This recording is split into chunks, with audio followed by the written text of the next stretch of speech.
네, 우리 시장 이제 마감까지 30분 남겨두고 있습니다. 그래도 시장은 다행히 낙폭을 좀 줄여나가는 모습 연출이 되고 있네요. 코스피는 약보합권까지 올라왔고 코스닥은 그래도 1% 넘게 하락세지만 1.03% 낙폭을 조금씩 축소하는 분위기 나오고 있습니다. 아시아 시장은 여전히 분위기 안 좋은데요. 두 분과 함께 수요일장 마감 전략 세워보도록 할게요. 이베스트 투자증권의 염승환 이사, 유젠투자증권의 안지선 연구원 두 분과 함께 하겠습니다. 두 분 안녕하세요. 네, 반갑습니다. 염승환 이사님 오랜만에 나오셨습니다. 근데 시장 분위기가 최근 왜 이렇게 어려운지 모르겠어요. 가뜩이나 상승 모멘텀이 없는 시장에 중국발 이슈까지 겹치다 보니까 우리 시장이 좀처럼 좀 정신을 좀 못 차리는 듯한 분위기거든요. 오늘 중국과 홍콩이 그래도 좀 나아지나 싶었는데 오후장에 홍콩은 또 하락으로 전환이 됐고 중국도 다시 낙폭을 좀 키우고 있습니다. 이 중국발 규제 리스크가 글로벌 증시를 좀 강타하고 있는데 당분간 우리 시장의 영향 좀 지속될 거라고 보십니까? 아니면 좀 멈출 수 있다라고 보세요?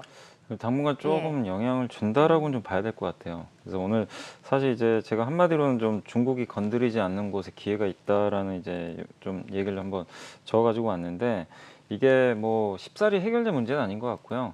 그러니까 중국의 규제 이슈는 사실 내수 업종이 좀 집중된 것으로 좀 나와 있는데 뭐 알리바바라든가 뭐 텐센트 같은 기업들도 마찬가지고 또 사교육 업체들도 이게 중국의 수출과는 좀 무관하기 때문에 사실 우리나라 그 증시에 미친 영향이 사실상 이렇게 크지는 않다고 보지만 문제는 이제 수급이죠. 이게 중국의 위안 달러가 이제 올라가게 되고 외국인들이 이렇게 탈출을 하게 되면 일단은 아시아권에서 발을 뺀다는 의미이기 때문에 한국 증시에도 좀 영향을 줄 수밖에 없고 오늘도 보니까 장중에 증시가 좀 오르다가 또 중국이 또 안 좋게 출발을 하니까 바로 그냥 같이 연동되면서 빠졌고 지금 또 이 시간에 또 이렇게 좀 살펴보니까 홍콩 증시가 또 반등을 하고 있어요. 그러다 보니까 우리나라 코스피도 좀 밑골 아랫골을 달면서 좀 올라오는데 그러니까 당분간은 이제 중국 증시 자체가 좀 안정감을 찾으려면 좀 시간이 필요하잖아요. 그 과정에서 중국 따라서 국내 증시의 변동성은 당분간 나올 수밖에 없는데 다만 이제 말씀드리고 싶은 거는 이것 때문에 주식을 버리거나 이제 우리나라 시장 끝났다 이런 생각은 하지 마시라는 겁니다. 이게 한국의 펀더멘탈과는 좀 사실상 무관한 이슈일 뿐이고 그냥 이제 중국의 어떤 이제 이런 규제 이슈가 투자 심리에 좀 약간 부정적으로 작용하는 것 뿐이지 펀더멘탈 이슈는 아니기 때문에 여러분들이 가지고 계신 소중한 그 자산을 저는 굳이 정리할 필요는 없다 이 말씀을 드리고 싶고 근데 이제 여기서 우리가 한 가지 좀 아이디어를 삼을 거는 중국이 건드리지 않는 섹터들이 분명히 있거든요. 중국은 자기네가 키우고 싶은 섹터는 오히려 규제 완화를 많이 하고 있어요. 이제 대표적인 게 중국도 요즘에 미국과 좀 분쟁이다 보니까 반도체 쪽 계속 규제 완화해 주고 있고 또 친환경 산업이죠. 뭐 2차 전지나 전기차 쪽에도 계속 드라이브를 걸고 있기 때문에 이런 쪽과 관련된 산업들은 오히려 기회가 될 수 있을 것 같아요. 그래서 지금은 좀 철저하게 좀 분리를 해서 오히려 좋아지는 쪽에 대해서는 좀 비중을 늘려보자라는 좀 말씀을 드리고 싶습니다. 네, 좋아지는 쪽에는 비중을 늘려보자라고 하셨어요. 말씀을 해주신 것처럼 중국과 홍콩이 또 아랫꼬리를 살짝 다니까 우리 시장도 지금 낙폭이 조금은 축소되는 분위기가 연출이 되고 있죠. 정말 중국과 동조화, 커플링 현상 지속되고 있는데 당분간 중국 시장의 흐름을 좀 꼼꼼하게 체크해야겠다는 생각도 함께 들고요. 그리고 대북주를 함께 여쭤보고 싶어요. 사실 어제부터 대북주가 반응이 상당히 좋았고 오늘 아침까지도 좀 반응이 좋았는데 지금 또 속보가 나왔죠. 방금 전에는 로이터에서 남북 정상회담 개최를 논의 중이다라는 속보가 나왔는데 바로 또 청와대에서 논의한 바가 없다라는 사실 무근 보도가 나오다 보니까 또 윗꼬리가 일제히 달리는 모습입니다. 변동폭이 너무나 확대되는 모습인데 사실 어제 남북 경협주가 오랜만에 뛰었고 그러다 보니까 당분간 이슈가 조금 더 이어질 수 있다 이런 분석들도 있었는데 계속해서 좀 이슈가 왔다 갔다 하는 걸 보면 정말 접근하기 너무 어려운 섹터 같다는 생각이 들거든요. 남북 경협주는 어떻게 대응을 해야 될까요, 이사님?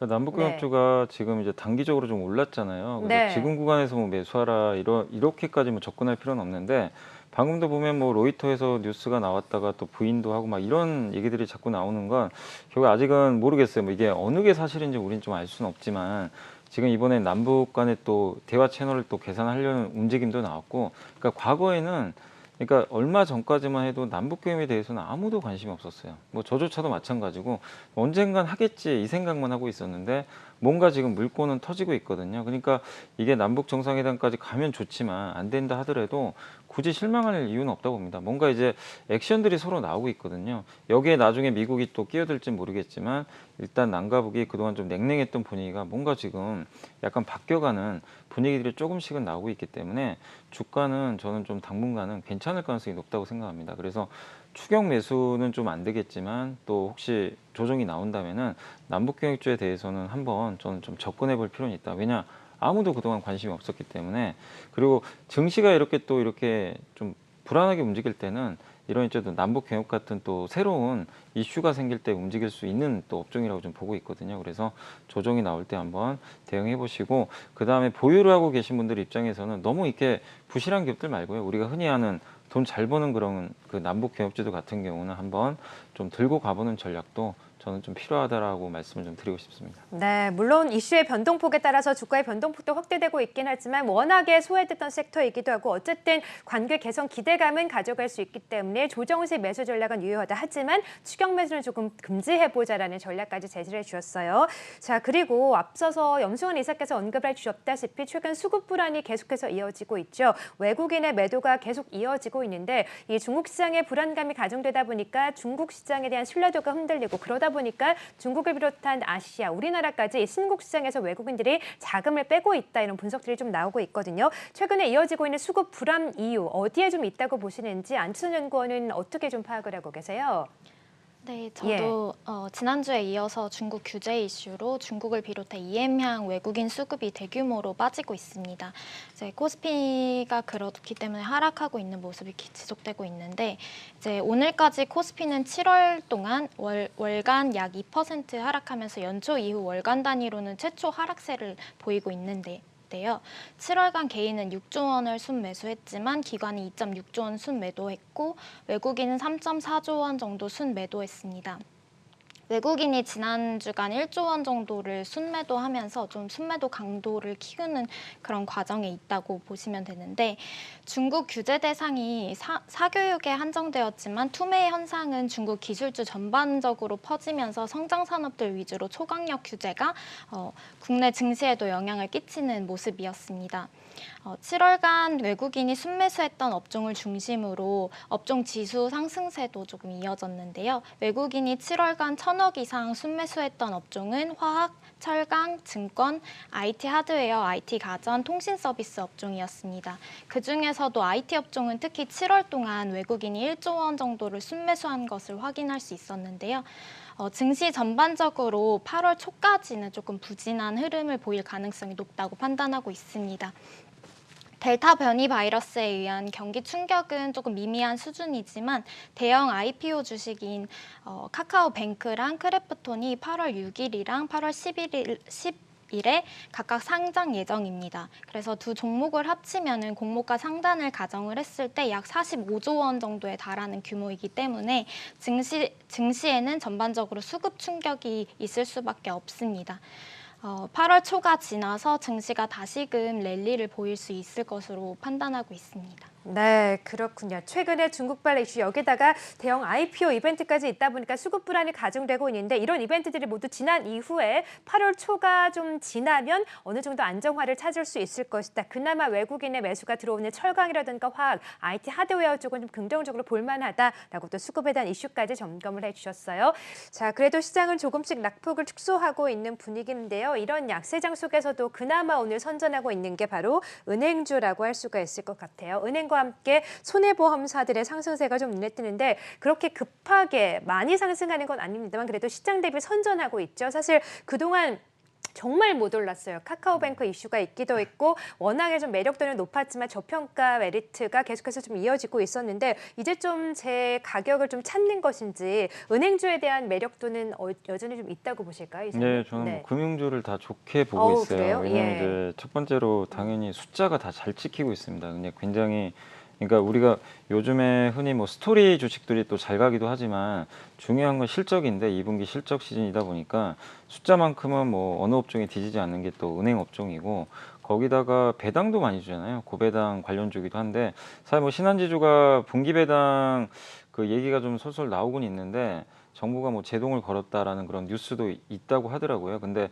어쨌든 정부 규제 이슈가 아직 좀 있다 하더라도 일단 기본적으로 체력 자체가 워낙 좋기 때문에, 그리고 최근에 이제 미국의 금리가 급락하면서 주가까지도 많이 빠져 있습니다. 그래서 가격 매력까지 좀 겸비한 그런 업종이기 때문에 저는 좀 은행주에 대해서는 좀 긍정적으로 일단 보고 있고, 카카오뱅크가 이제 다음 주에 상장을 할 텐데 그렇죠. 카카오뱅크 관련해 가지고는 이제 뭐 은행 업종의 악재다 아니다 이미 반영됐다 뭐 이런 얘기들이 있는데, 어떻게 보세요, 이사님은? 저는 뭐 네. 일단 큰 악재는 아니라고 생각을 하고 은행주에? 있습니다. 예, 네. 왜냐하면 이미 다 알려진 내용이고, 네. 그리고 지금 신한지주하고 지금 KB금융이 지금 시총 한 20조 원대 되는데, 뭐 카카오뱅크가 지금 18.5조니까 그쵸. 논란이 되게 많아요. 뭐 싸다 비싸다. 근데 분명한 건 그냥 전 다른 걸 그 차치하고 은행만 놓고 봤을 때는 당연히 카카오뱅크가 월등히 고평가돼 있습니다. 예, 그건 누구도 부인할 수 없는 사실인 것 같고, 카카오뱅크를 플랫폼으로 같이 연결 지으면 18.5조가 비싸지 않을 수도 있어요. 근데 이제 최근에 뭐 한 증권사에서 이제 보고서가 나와서 논란이 되긴 했지만, 어쨌든 이제 그분 시각은 그거였거든요. 그냥 은행으로만 보면 지금 카카오뱅크는 터무니없이 비싸다. 사실 이런 논리거든요.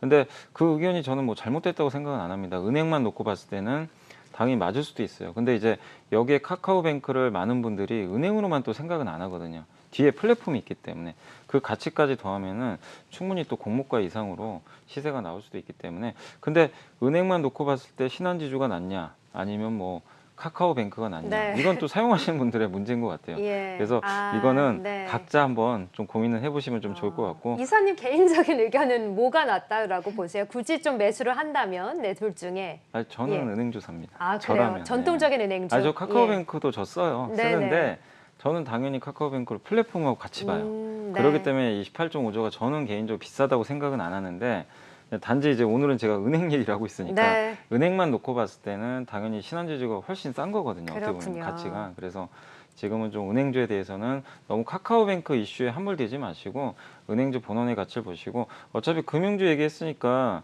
보험 또 증권도 있잖아요. 네. 다 쌉니다. 싸고 숫자 잘 찍히고, 특히 보험업종은 되게 매력적인 것 같아요. 뭐 현대해상, DB, 손해보험도 배당도 많이 주고, 그래서 금융업종 전체적으로 이렇게 좀 흔들리는 장에서 저는 약간 안전판 역할을 할 수 있다고 좀 보고 있거든요. 그래서 그렇죠. 네. 금융주 전체적으로 한번 긍정적인 시각 유지해 보시면 좋을 것 같습니다. 네, 사실 시장이 이렇게 흔들릴 때 금융주만큼 매력도를 가져갈 수 있는 업종군도 사실 없는 것 네. 같아요. 배당도 많이 주고 또 최근 금리 인상 기대감도 가져갈 수 있기 때문에 물론 카뱅 상장 이슈가 있긴 하지만 그게 호재가 될지 악재가 될지는 좀 더 지켜봐야겠잖아요. 그래도 신한지주 같은 전통적인 은행주 매력은 여전히 있다. 신한지주를 탑픽으로 보시면서 증권과 보험 업종에 대해서도 긍정적인 시각을 주셨고요. 안천연구원은 어떤 종목을 좀 탑픽으로 보실까요? 오늘 JB금융지주가 실적이 잘 나와서 4% 넘게 오르고 이 손보사들도 손해율 개선과 함께 실적 개선 기대감으로 올라가고 있는데, 안천연구원도 금융업종 긍정적으로 보시면 어떤 종목을 좀 탑픽으로 보세요? 네, 저도 긍정적으로 보고 네. 있는데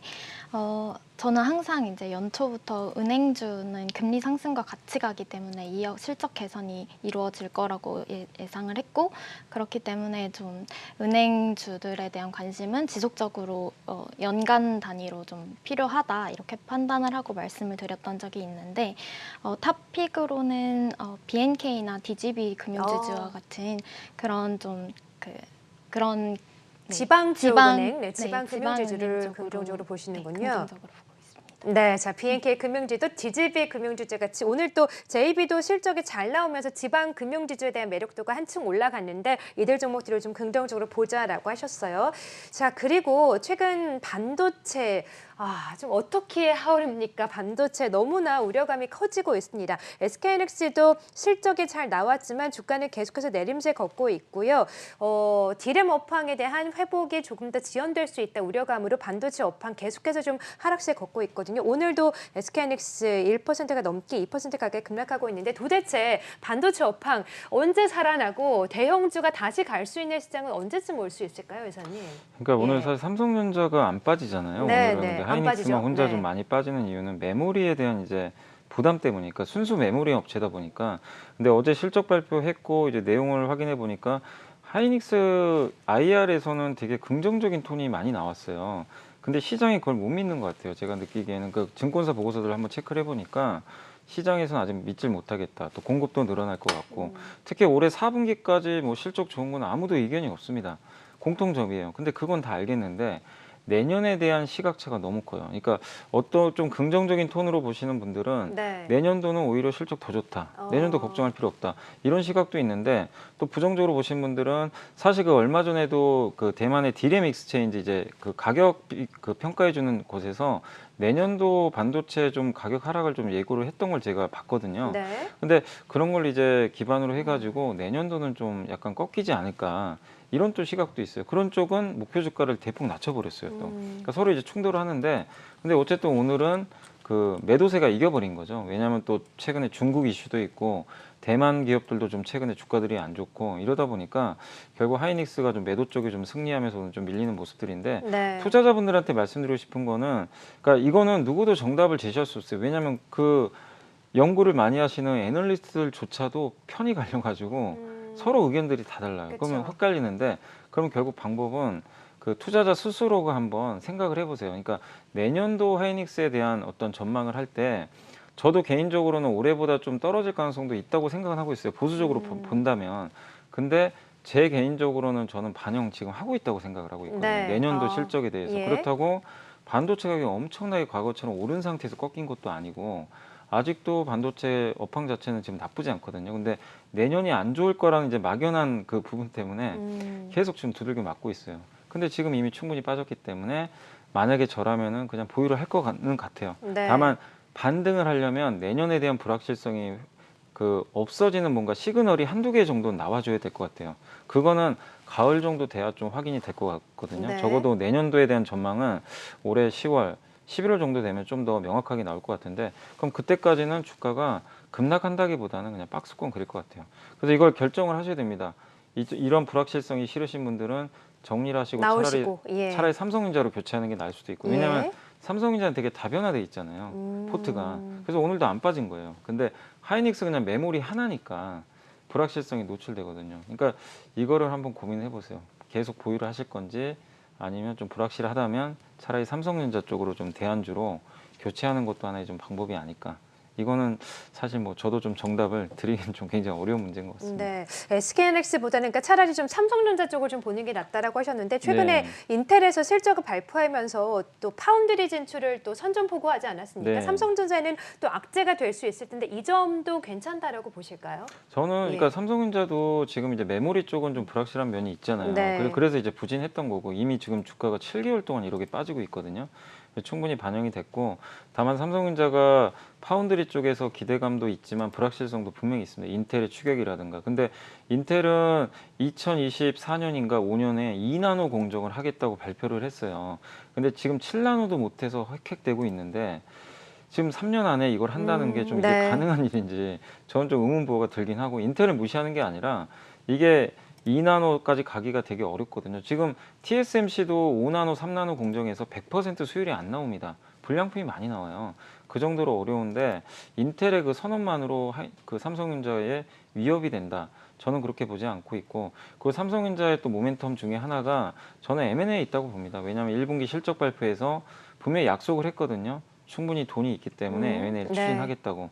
그런 모멘텀은 아직 살아있기 때문에 저는 삼성전자에 대해서는 오히려 지금은 좀 하이닉스보다는 네. 조금 더 다변화되어 있어서 좀 괜찮지 않을까라고 생각을 하고 있습니다. 네, 삼성전자 지금 또 상승폭을 약간씩 좀 확대하고 있는 분위기인데 삼성전자에 대한 전략까지 함께 들어봤고 안천연구원은 이 삼성전자를 필두로 반도체 업황 퀀트적으로 좀 봤을 때 어떤 위치에 있다고 보세요? 사실 오늘 반도체 소부장도 일제히 좀 급락 장세가 좀 나오고 있는데 사실 중국의 이제 신뢰도가 하락이 되면서 우리나라는 반도체 기업들이 중간재를 또 중국에 수출하지 않습니까? 그런 면에서도 약간 악영향을 받을 수 있다는 우려감도 있는데 반도체 업황 자체에 대한 분석은 어떻게 하고 계세요? 예. 반도체 업황 자체는 사실 그 애널리스트들이 이제 의견이 갈린다고 네. 말씀을 해주셨는데 업황의 피크아웃 우려가 좀 4월부터 반도체 업황 자체를 좀 짓누르는 모습을 보였습니다. 그런데 제가 생각하기에는 이제 반도체 업종 업황에 대한 그런 관점도 있지만 약간 대형주의 지금 약간 불안, 그쵸. 대형주가 좀 가지 못하고 있는 상황이 네. 계속되면서 이 이것으로 좀 판단을 할 수도 있지 않은가. 좀 다른 관점으로는 대형주가 부진한 모습을 보이고 있기 때문에 삼성전자나 SK 하이닉스도 네. 가지 못하는 모습을 좀 보이고 있다고 판단을 하고 있는데요. 이제 5월에 외국인이 한 9조 원 정도를 매도를 하면서 좀 한 10년간을 봤을 때 월간 단위로는 좀 굉장히 큰 규모로 매도를 보였습니다. 근데 6월 달에도 7월 달에도 계속해서 매도를 하면서 지금 한국에서 자금이 계속해서 빠져나가고 있는 상황입니다.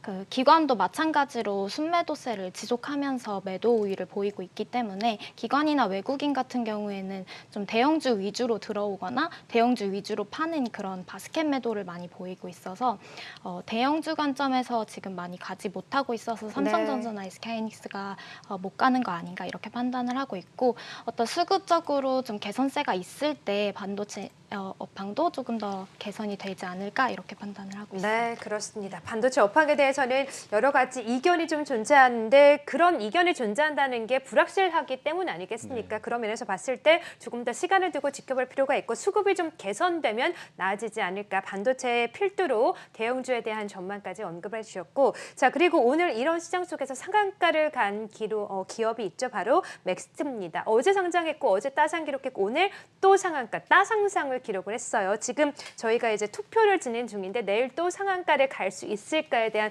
투표를 진행 중입니다만 따상상 기록했는데 또 따상상상을 갈 수 있을지는 확실히 잘 모르겠는데 이사님 생각은 어떠세요? 예. 저는 못 갈 것 같습니다. 못 갈 것 같다. 네. 네. 오늘까지. 네, 예. 오늘 그러니까 내일도 예. 아침에 이제 내일이 네. 좀 고점이 될 가능성이 있지 않을까 네. 일단 이렇게 보고 있고 왜냐하면 뭐 기업이 뭐 비싸다 이걸 떠나서 메타버스 관련주들 지금 대장주들이 많이 흔들려 버렸거든요. 그렇죠. 그래서 맥스만 갔잖아요. 네, 예. 그렇기 때문에 좀 연속성 있게 가긴 좀 어려울 것 같고 다만 이거예요. 만약에 내일도 시장이 좀 안 좋다. 그러면 의외로 또 계속 갈 수도 있습니다. 오, 지금 그래요? 시장과 네. 좀 반대로 가는 섹터예요. 어떻게 보면 상장주에 예. 좀 몰리고 있죠. 네, 근데 네. 시장이 내일 좀 정상적으로 만약에 움직여주면 대형주 중심으로 그럼 매기가 이쪽으로 바뀌어 버리거든요.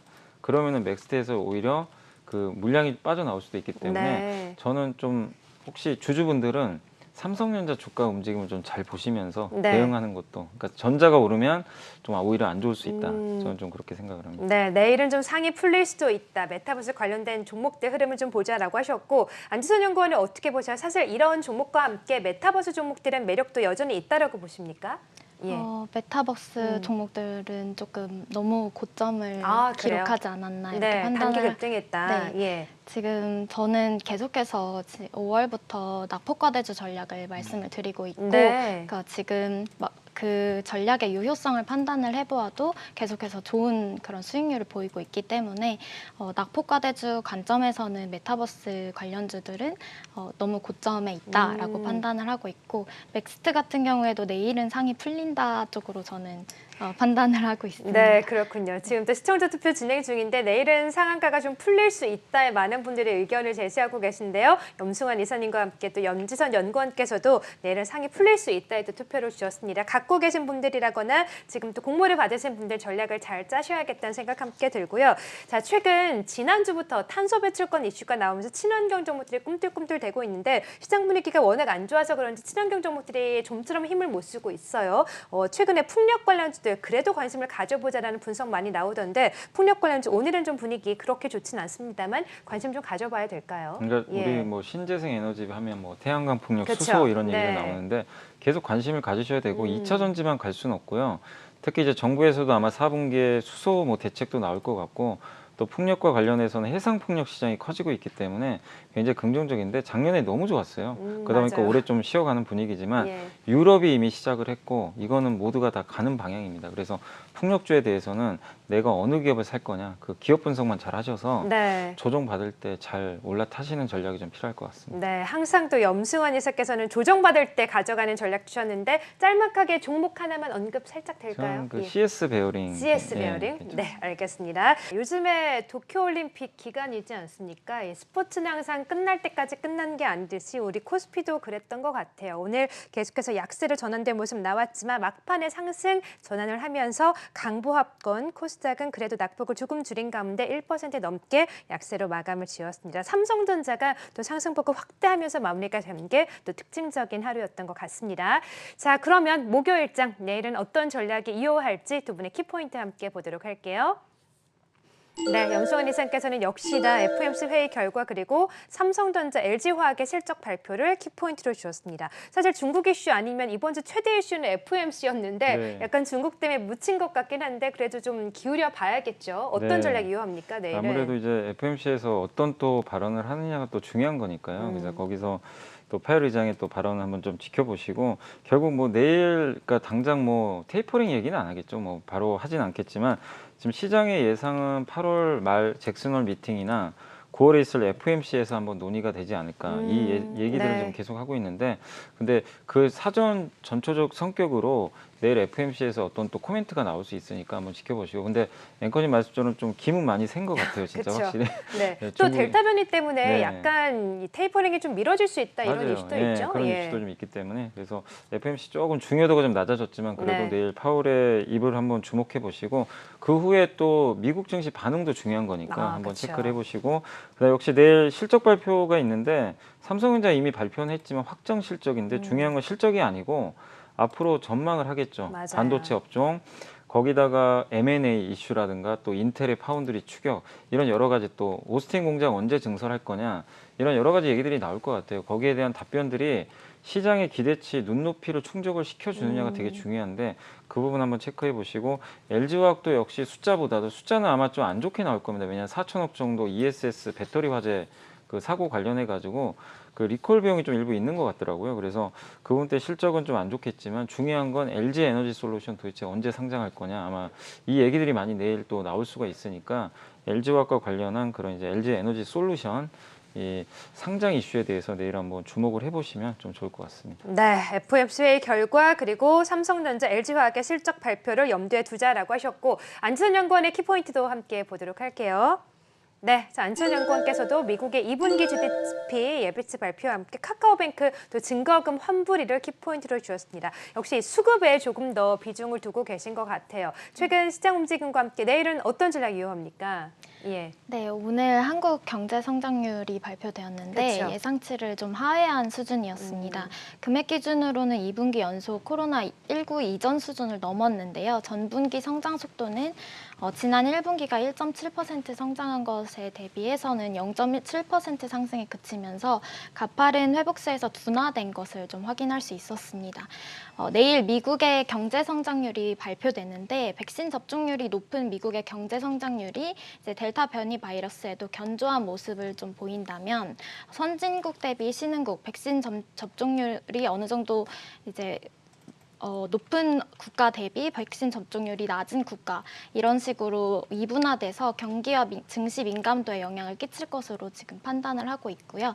또 내일 카카오뱅크의 증거금 환불일입니다. 네. 27일 카뱅 청약에 이제 58조 3천억 원 정도가 몰렸는데요. SKIT나 SK바이오사이언스에는 미치지 못한 금액이지만 중복 청약이 불가능했다는 점을 미루어 보면은 이름값은 한 것으로 보여지고 있습니다. 관련해서 증시 대기 자금이 역대 최고 수준으로 올라섰다는 네. 점에서 단기적으로는 개인 수급이 늘어날 수 있다는 기대감이 있을 수 있습니다. 카뱅의 환불 증거금은 일반 청약 물량 1,636만 주로 추정이 되고 네. 약 6,513억 원 정도로 이제 일반 공모액이 추산이 되고 있습니다. 이제 바로 환불된 금액이 증시로 흘러들어오긴 힘들겠지만 이제 이전 SKIT 케이스를 좀 살펴보면 3일 전후로 해서 환불 증거금이 좀 증시로 흘러들어온 모습을 볼 수 있었습니다. 그렇기 때문에 내일은 약간 환불 증거금 때문에라도 이제 수급 개선세가 돋보이지 않을까라고 판단을 하고 있습니다. 네, 자 수급 개선세가 전망이 된다라는 분석과 함께 또 미국의 GDP 예비치 발표치를 중점적으로 보자라고 하셨어요. 자 그러면 내일장 어떤 유망주를 좀 보고 계시는지 유망주와 함께 전략도 짤막하게 좀 들어볼까요, 이사님? 네, 저는 이제 유망주로는 아까 뭐 실적 발표 얘기 나왔는데 네. OCI 좀 가져와봤고요. OCI, 예. 네, OCI가 사실은 이것도 굉장히 좀 주가가 좋았다가 네. 한 몇 달 지금 굉장히 숨고르기 하면서 좀 오늘 좋았네요. 예, 오늘은 예. 좋았는데 최근에 굉장히 좀 답답했습니다. 근데 이제 오늘 실적 발표가 나오면서 한 1,600억 정도 이익이 나온 것 같더라고요. 그래서 좀 깜짝 실적 나오면서 주가 올라갔는데 사실 실적 내용도 좋지만 역시 우리가 지금 앞으로 봐야 될 거는 친환경주라고 저는 보고 있는데 네. 그 안에서 지금 계속 폴리실리콘도 당연히 많이 쓰일 수밖에 없고 특히 미국이 중국산 폴리실리콘 수입을 금지한다는 얘기가 자꾸 나오고 있잖아요. 왜냐하면 네. 그쪽 생산 지역이 신장 위구르 지역이다 보니까 인권 문제를 이제 기반으로 해가지고 미국이 수입을 금지해버리면 당연히 폴리실리콘 쪽에서 그 OCI의 반사 수혜가 당연히 나올 수밖에 없는 상황이고 특히 이제 그 이 태양광뿐만 아니라 이 OCI 같은 경우는 인천 그 하객 용영지구에 이 토지를 갖고 있는데 그게 네. 이제 HDC 현대산업개발 중심으로 해가지고 개발을 하고 있는데 어. 이 자회사가 DCR이라는 자회사가 있어요. 근데 이 회사 그 자산 가치나 이런 걸 대입해 보면 1조 원이 넘는 상황인데 그걸 제외하고 보면은 뭐 한 애널리스트 분이 또 그렇게 쓰셨더라고요. PER 뭐 2배, 3배밖에 안 된다. 아, 그래요? 실질 네. PER은 저도 이제 그걸 봤던 좀 기억이 나는데 예. 어쨌든 그것도 하나의 자산 가치거든요. 근데 그 자산 가치에다가 지금 이렇게 폴리실리콘 가치까지 더해준다면 상승 여력은 충분하다고 생각합니다. 근데 거기다 오늘 실적까지 또 가미가 됐기 때문에 네. 굉장히 좋은 주가 흐름 나올 수 있으니까 좀 관심 있게 보시고 아까 이제 연구원님께서 얘기하신 거에 저는 좀 동의하는 게 네. 저도 요즘에 계속 낙폭과대주 위주로 좀 많이 좀 아, 찾아보라고 말씀을 예. 드려요. 지금 올라가는 거 따라갈 게 아니라 이렇게 얼마 전에 포스코도 되게 못 갔었잖아요. 네. 실적 나오고 다시 잘 가죠. 우상향하고 네. 있고 OCI도 비슷한 케이스입니다.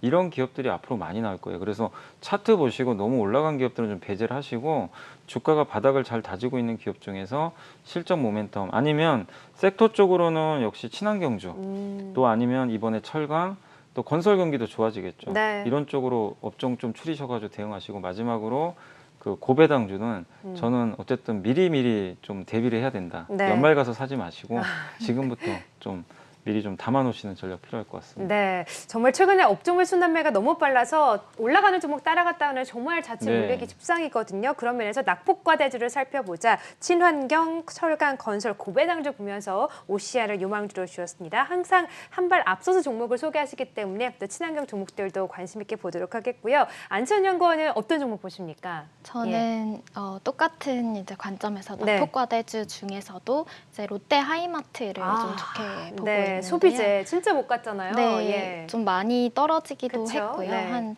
약 2달간 한 10% 넘게 떨어지기도 했고, 이제 롯데 하이마트 같은 경우에는 이제 온라인 판매는 프리미엄 대형 가전을 확대하면서 20% 넘게 가까운 성장성 유지를 하고 있고요. 오프라인 매장은 통합을 좀 가속화하면서 수익성 개선을 위해서 전략을 짜고 있는 기업 중에 하나입니다. 네. 그리고 2분기 하이마트 품목별 매출 동향을 살펴보면 프리미엄 라인 출시랑 비대면 확산으로 큰 폭 개선을 좀 시연 중이고요. 7월 중에 이제 코로나 확진자 최고치 경신에 따른 이제 비대면 전환이 빠르게 되고 있고 이제 여름 폭염이 더해진 상황에서 에어컨 주문이 급증하고 그쵸. 있습니다. 네. 네, 그렇기 때문에 3분기 실적은 TV의 꾸준한 실적과 이제 에어컨 판매량 증가를 더해서 좀 에어컨 주문 급증하면서 좋아질 것으로 이제 전망을 하고 있고요. 네. 최근 주가 조정이 좀 크게 왔기 때문에 PER도 7.5배 수준으로 굉장히 많이 낮아져 있는 상황입니다. 그래서 낙폭과대주 전략으로도 유효한 상황으로